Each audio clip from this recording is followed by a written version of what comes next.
Hello guys, কেমন আছেন সবাই? আশা করি ভালো আছেন। আজ আমরা এসেছি সিরাজগঞ্জ সয়দাবাদ ইউনিয়নের ইকোনমিক জোনে।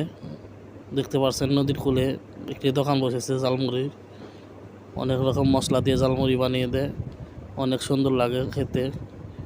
ঝালমুড়ির পাশেই রয়েছে আমার ফুবা, দেখতে পাচ্ছেন।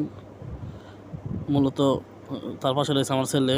মূলত আমার ছেলের জন্য এখানে আসা, অনেক দিন ধরে বায়না করছে, আব্বু বিদ্যুৎ টাওয়ারে যাব।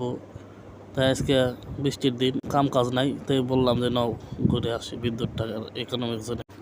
আর আপনারাও আসতে পারেন, এখানে অনেক সুন্দর জায়গা, নদীর কূলে ব্রিজ, এখান থেকে যমুনা সেতু খুব কাছে। আসলে অনেক সুন্দর জায়গা এটি। আপনারা যদি আসতে চান আসতে পারেন। আসতে হবে বিকালে লোকজন থাকে। আর আমাদের ভিডিও যারা দেখে অনেকেই দেখা যায় লাইক কমেন্ট করেন না। দয়া করে লাইক কমেন্ট এবং শেয়ার করে দিন একটি করে। ধন্যবাদ, ভালো থাকবেন। আজকে এই পর্যন্তই। ধন্যবাদ।